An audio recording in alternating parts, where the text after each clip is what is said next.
Hello guys! Welcome to our mini-series vlog.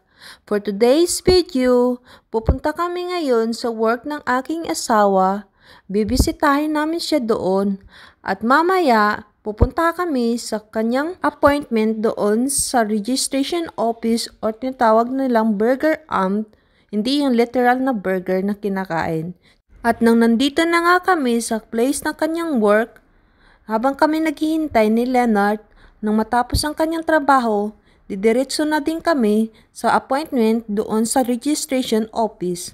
Medyo nga may pagkalayuan ang aming pupuntahan dahil nga nung nagpa-schedule siya, pahirapan din magkuha ng appointment at kaya yun lang available kahit malayo at sabi ko nga sa kanya, sige pupuntahan ka namin sa work at sasamahan ka namin para may kasama ka. Papunta na nga kami sa train at nang sa loob na kami, kumain na lang din muna, buti na lang itong si Max nakabili sa kanyang malapit sa work, itong salad at watermelon.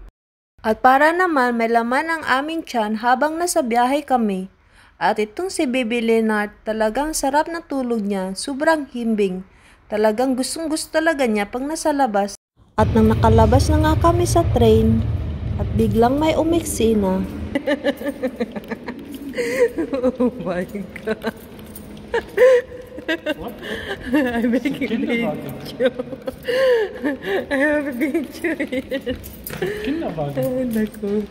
At meron nga akong narinig na hindi ka nais-nais kaya sobrang tawang-tawa talaga ako. At itong si Max nagpalusot pa. Ang sabi daw niya, baby stroller daw yung biglang tumunog. At habang nga naglalakad at may nakita akong itong magagandang bulaklak, ang ganda talaga sa mata. At nandito na nga kami sa registration office.